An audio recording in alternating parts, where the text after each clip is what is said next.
Hey guys and girls, today we are diving into what I learnt from filming a new song every day for 30 days. Let's go. Okay, I'm gonna go through 4 main things in this video that I learnt, and that is location, lighting, audio, and creativity.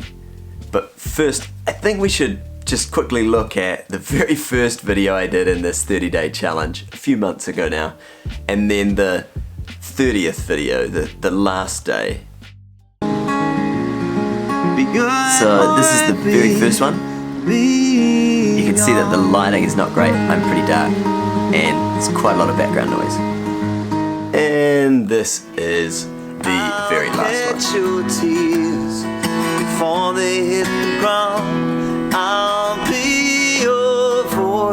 Much better picture quality, much better audio. The first thing I learnt doing these videos was how important it is to choose your location wisely. Based on the location you choose, this will massively affect the look, feel, the audio quality, and the overall flavour of your whole song and video. What are we looking for when we choose a location? Okay, we're looking for lighting. My favorite song from this 30-day challenge was day number 15, and I did a little Paulie Barner-Jones song. I went to a pretty empty car park at night. It was about 10 o'clock, I think. And it was amazing because there was basically 3-point lighting set up for me in the car park. High-rise fragrant romance, like a building standing high.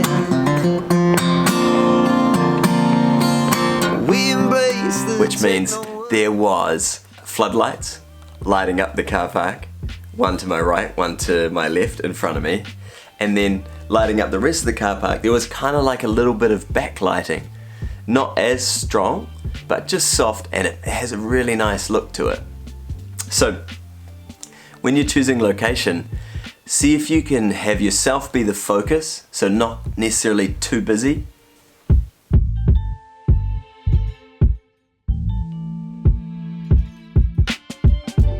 Create somewhere where you are the focus. When you look at the video, you look at the image on your camera while you're filming, you're the thing that stands out, rather than if there's some bright lights or a bright yellow car sitting to the side, you might find that your eye naturally just looks off at the car rather than at you playing and singing. From a lighting perspective, there's 2 main things we want to look for. Firstly, are you the focus of the shot? Or do you blend if I'm wearing this black top and I'm standing right in front of this this foam, I don't know what you call it, sound reflective foam, I'm gonna disappear, so you're not gonna see me. Secondly, for lighting, our ideal goal is like 3-point lighting. So kind of like interview lighting, and I'll link, there's heaps of good tutorials on this. But essentially, you're looking for one main light slightly off to the side, you're looking for a fill light from the other side, and ideally a backlight, something light behind you that's going to reflect light and just have you stand out a little bit. So that's in essence what I had set up without buying any lighting at this car park for day 15. I filmed all of these videos except for 2 using just a Rode audio mic, which just attached on the top of the camera, looks a little bit like this. In fact, it looks exactly like that. And I really like the sound quality on it. I've linked it below so you can check it out. There's a lot of different options, so you do what's right for you. I like it, it's simple.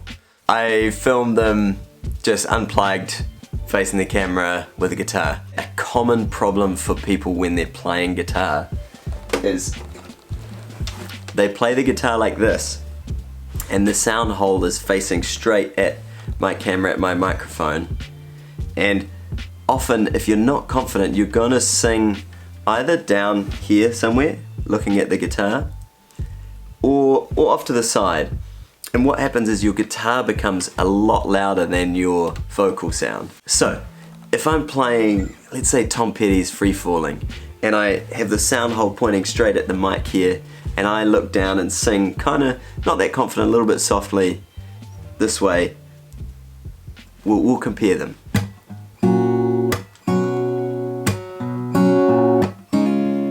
Well, she's a good girl, loves her mama, loves Jesus, and America too.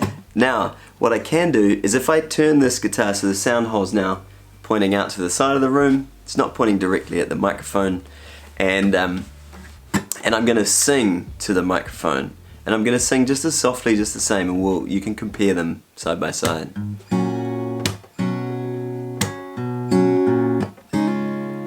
She's a good girl, loves her mama, loves Jesus, and America too. Okay, so there's a little test that we've done in here. It's something super simple that you can still do with one microphone, and it's gonna really help your audio quality.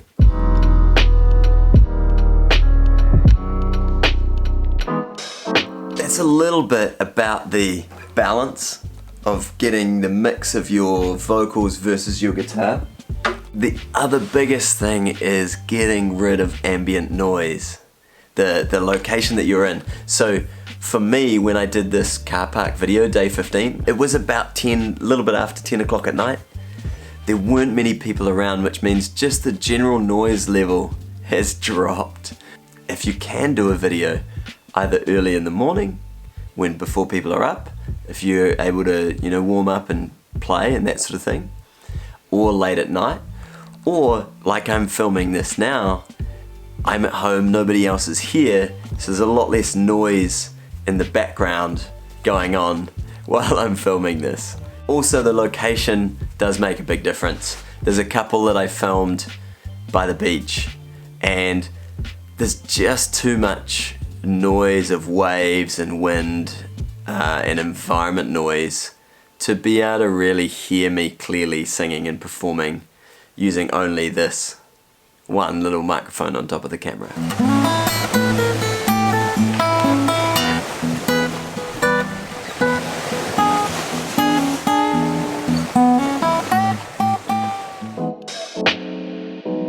Let's talk a little bit about creativity, and it's one thing I think you should think about so that each video has a little bit of interest to it.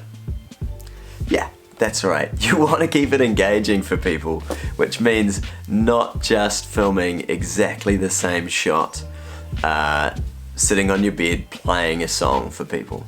Try and mix it up, see if you can record somewhere different, a different room, a different environment, wherever you are on the day. If you've got camera gear or your phone handy, give it a shot. It keeps things interesting for people. While creativity can be a good thing, you can take it too far, and you can make something that's unwatchable for people because it's just overly creative. Do what works for you, experiment. I think adding these tips in, like of trying to find different locations, changing up what you're doing with audio, filming, looks, you might find that chucking on a mullet wig works for you and it makes it interesting, and suddenly you're just doing a new little song and you've got a mullet wig on just for fun. Why not?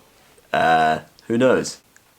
Wrapping up this video, my take-home lessons that I learned is pick your location, have a think about it, and try and find something that already has good lighting and that the audio, there's not a lot of other noise going on in the background. Lastly is practice. There's a lot of songs that I did during those 30 days where I was pushed for time and I simply turned up, sat a camera down and got my guitar out, and even getting my guitar out, I had no idea what song I was going to play. I picked something and just went for it and filmed it. And yeah, there's definitely mistakes, there's things that weren't ideal.